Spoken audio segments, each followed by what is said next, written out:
বাংলাদেশ ও চীনের বন্ধুত্ব 5 দশকেরও বেশি সময়ের পরীক্ষায় গড়ে ওঠা এক নির্ভরতার নাম। পারস্পরিক শ্রদ্ধা, সহযোগিতা ও আস্থার ভিত্তির উপর দাঁড়িয়ে সময়ের পরিক্রমায় এ সম্পর্ক আজ পৌঁছেছে কৌশলগত অংশীদারিত্বের অনন্য উচ্চতায়। উন্নয়ন, প্রযুক্তি, অর্থনীতি, শিক্ষা ও সংস্কৃতির বহুমাত্রিক গল্প নিয়ে আমাদের নিয়মিত আয়োজন ঢাকা বেজিং এক্সপ্রেস, চ্যানেল 24 এবং চায়না মিডিয়া গ্রুপ সিএমজির যৌথ প্রযোজনায় আমরা তুলে ধরছি দুই দেশের অগ্রযাত্রার সম্ভাবনার সব গল্প। সঙ্গে আছে আমি লুৎফর কবির। বাংলাদেশ ও চীনের অবিচ্ছেদ্য সম্পর্ক কেউ টেনে ছিঁড়তে পারবে না বলে মন্তব্য করেছেন বিএনপির মহাসচিব ও স্থানীয় সরকার মন্ত্রী মির্জা ফখরুল ইসলাম আলমগীর। এক অনুষ্ঠানে তিনি বলেন, বিশ্বে অন্যায় ও অবিচারের বিরুদ্ধে নেতৃত্বের ক্ষেত্রে চীনের ভূমিকা গুরুত্বপূর্ণ। এ অনুষ্ঠানে করিডোর ও রোহিঙ্গা সংকট নিয়েও কথা বলেন চীনা রাষ্ট্রদূত ইয়াও ওয়েন এবং তথ্য ও সম্প্রচার মন্ত্রী জহিরুদ্দিন স্বপন।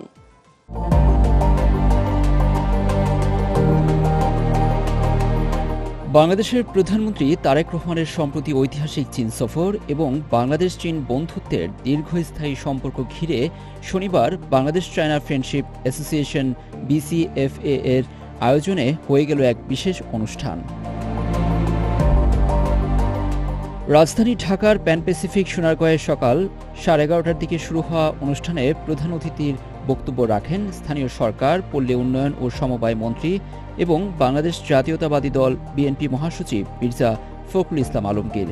বাংলাদেশ চীন সম্পর্কের ভিত্তি সাবেক প্রেসিডেন্ট জিয়াউর রহমানের হাত ধরেই গড়ে উঠেছিল উল্লেখ করে তিনি বলেন, এই সম্পর্ক কেউ ছিঁড়তে পারবে না। চীনের সঙ্গে বাংলাদেশের সম্পর্ক অবিচ্ছেদ্য সম্পর্ক, এটাকে সহজে কেউ টেনে নিয়ে ছেড়ে ফেলতে পারবে না। আমাদের রাজনীতি আর চীনের রাজনীতির মধ্যে খুব বেশি পার্থক্য আছে আমার কাছে মনে হয়।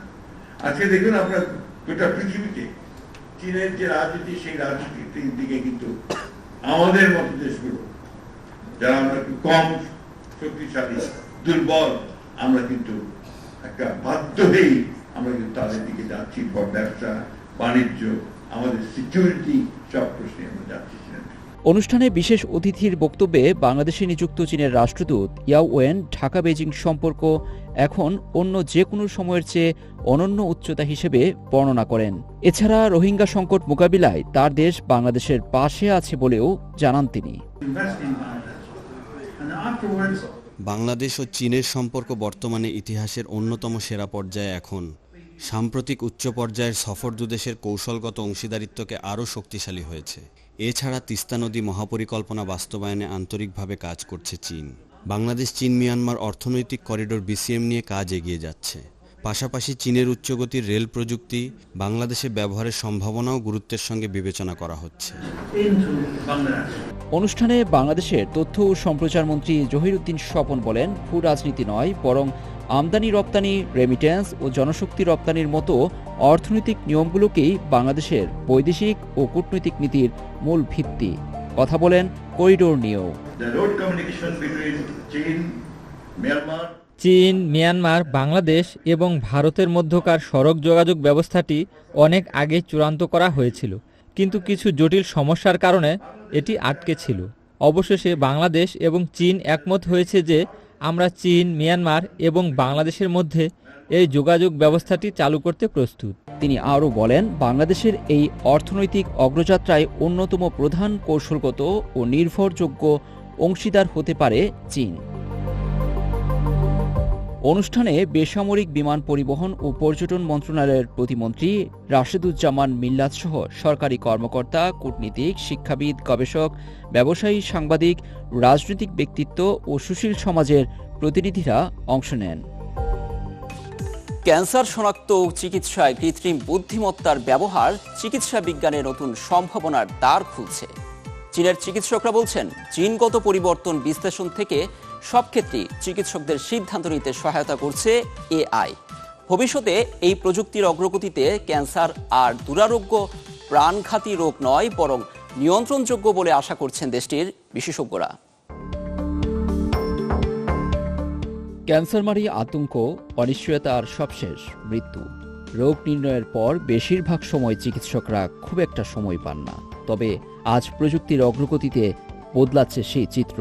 এখন ক্যান্সারের মতো জটিল রোগ প্রাথমিক শনাক্ত ও চিকিৎসায় নতুন সম্ভাবনা দেখাচ্ছে কৃত্রিম বুদ্ধিমত্তা এআই।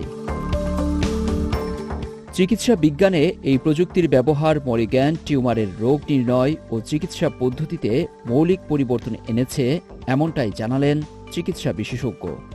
সম্প্রতি সাংহাইয়ে 2026 ওয়ার্ল্ড এআই কনফারেন্স WAIC ও গ্লোবাল এআই গভর্নেন্স বিষয়ক উচ্চ পর্যায়ের বৈঠকে অংশ নেন অধ্যাপক লিউ ইনপিং।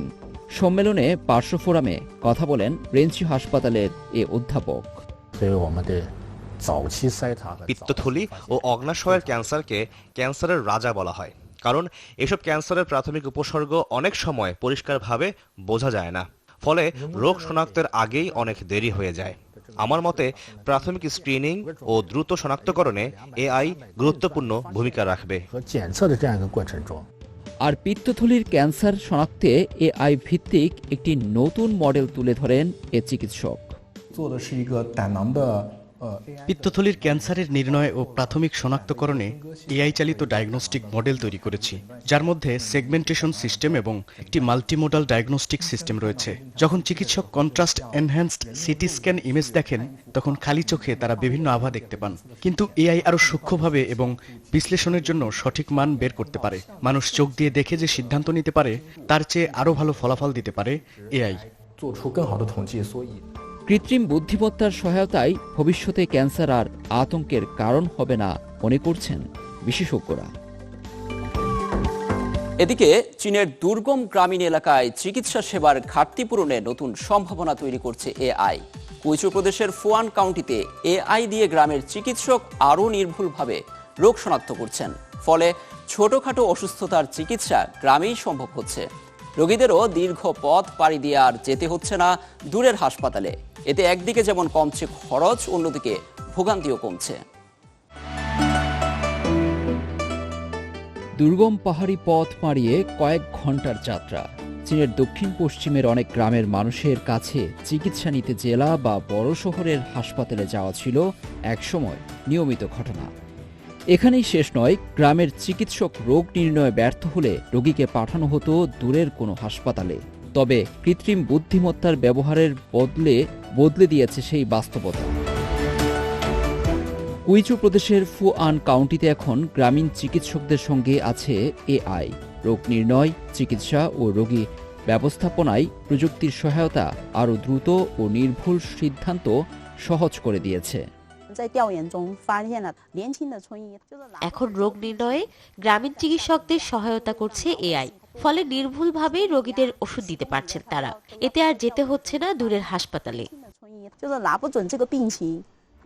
যদিও এর সুফল একদিনেই আসেনি। বাস্তবতা বদলাতে এবছরের ফেব্রুয়ারিতে ফুআন কাউন্টিতে শুরু হয় গ্রামীণ চিকিৎসকদের জন্য এআই দক্ষতা প্রশিক্ষণ কর্মসূচি। মোবাইল অ্যাপের মেডিকেল লার্জ ল্যাঙ্গুয়েজ মডেলটি 3,60,00,000-এর বেশি গবেষণাপত্রের তথ্য দিয়ে প্রশিক্ষিত। পাশাপাশি 6 জন শিক্ষাবিদ ও 1000-এর বেশি খ্যাতনামা চিকিৎসকের জ্ঞানভিত্তিক এআই ডিজিটাল টুইনও এতে যুক্ত হয়েছে। বিশ্লেষণের সফটওয়্যারটি নির্ভুলতা 95%-এরও বেশি, ফলে সাধারণ চিকিৎসা এখন স্থানীয় পর্যায়ে সম্ভব। এতে যেমন গ্রামের চিকিৎসকদের কাজ সহজ হচ্ছে, তেমনি রোগীদেরও অহেতুক দূরের হাসপাতালে যেতে হচ্ছে না। আধুনিক চিকিৎসা জ্ঞানের সঙ্গে যুক্ত হয়ে গ্রামের চিকিৎসকরা এখন স্থানীয় পর্যায়ে প্রায় সব ধরনের ছোট রোগের চিকিৎসা করছেন। এই উদ্যোগ চীনের বৃহত্তর জাতীয় পরিকল্পনারও অংশ। 2025 সালের নভেম্বরে চীন 2030 সালের মধ্যে প্রাথমিক পর্যায়ের সব চিকিৎসা প্রতিষ্ঠানে বুদ্ধিমান রোগ নির্ণয় ও চিকিৎসা সহায়তা ব্যবস্থা চালুর লক্ষ্য নির্ধারণ করেছে। ঢাকা বেজিং এক্সপ্রেসে নিচ্ছে একটা বিরতি, ফিরছে একটু পর, সঙ্গেই থাকুন।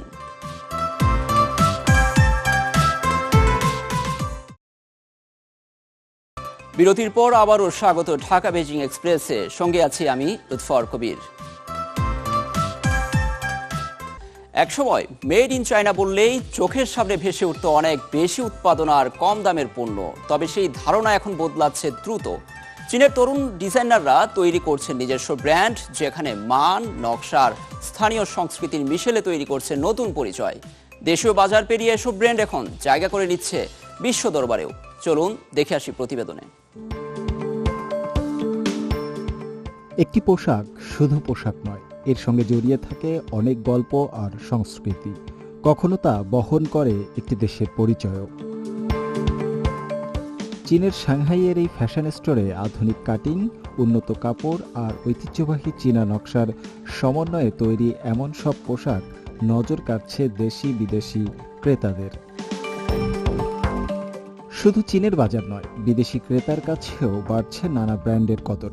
সাংহাইয়ের এই দেশীয় পোশাক ব্র্যান্ডের স্টোরে মোট ক্রেতার প্রায় 30% এখন বিদেশি। আমাদের প্রজন্মের ডিজাইনাররা ব্র্যান্ড করে তোলার উপর অনেক বেশি গুরুত্ব দিচ্ছেন। আমরা বৈশ্বিক বাজারে যেতে চাই। আমাদের পণ্য বাজারে আসার প্রথম মৌসুম থেকেই প্যারিসে প্রদর্শনী করেছি।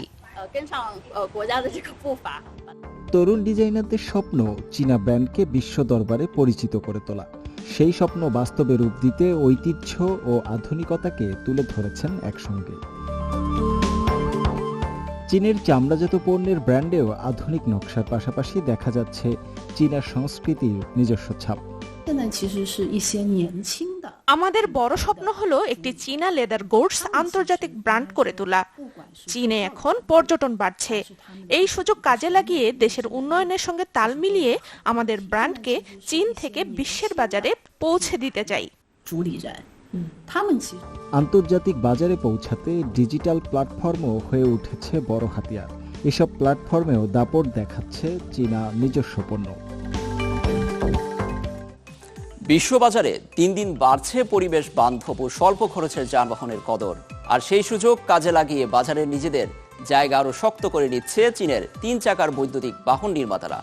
চলতি বছরের প্রথম 6 মাসেই চিয়াংশু শহর থেকেই বৈদ্যুতিক এমন যানবাহনের রপ্তানি বেড়েছে প্রায় 90%। 3 চাকার বৈদ্যুতিক যান উৎপাদনে ব্যস্ত চীনের সুচৌ প্রদেশের চিয়াংসু শহরের এই কারখানার কর্মীরা। ইন্দোনেশিয়া সহ অন্যান্য দেশ থেকে এসেছে অর্ডার। চাহিদা ও মান ঠিক রেখে তা সরবরাহ করতে হবে, ফলে চোখে নেই ঘুম। এবছরের প্রথম 6 মাসে চিয়াংসু থেকে 3 চাকার বৈদ্যুতিক এমন যান রপ্তানি ছাড়িয়েছে 300 মিলিয়ন ইউয়ান, যা গেল বছরের একই সময়ের তুলনায় প্রায় 90% বেশি। নির্মাতারা বলছেন, এসব যানবাহনের সবচেয়ে বড় সুবিধা হল সরু পথ এবং প্রত্যন্ত এলাকায় সহজেই চলতে পারে।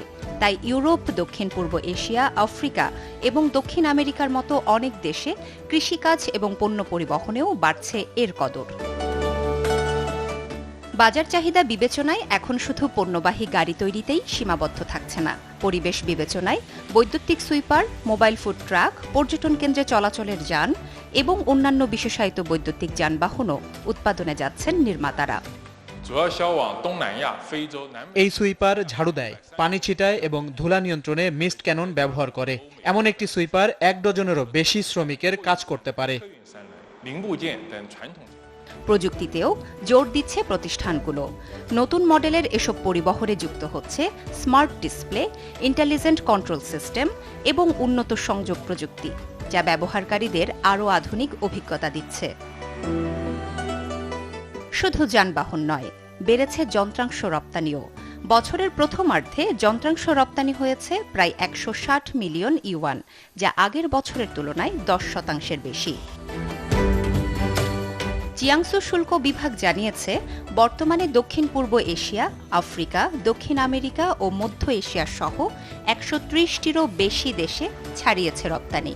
সব মিলিয়ে পরিবেশ বান্ধব ও সাশ্রয়ে চীনের এই 3 চাকার বৈদ্যুতিক পরিবহন শিল্পের সামনে তৈরি হয়েছে নতুন সম্ভাবনা। বর্ষা মানেই গাছ লাগানোর উপযুক্ত সময়, আর সেই সময়কে সামনে রেখে বাংলাদেশের রাজধানীতে চলছে জাতীয় বৃক্ষ মেলা। দেশীয় চারার পাশাপাশি এখানে মিলছে চীন, জাপান, ভিয়েতনাম, ব্রুনাই, যুক্তরাষ্ট্র সহ নানা দেশের জনপ্রিয় ফল, ফুল ও ঔষধি চারা। সবুজ প্রেমীদের ভিড়ে জমে উঠেছে পুরো মেলা প্রাঙ্গণ।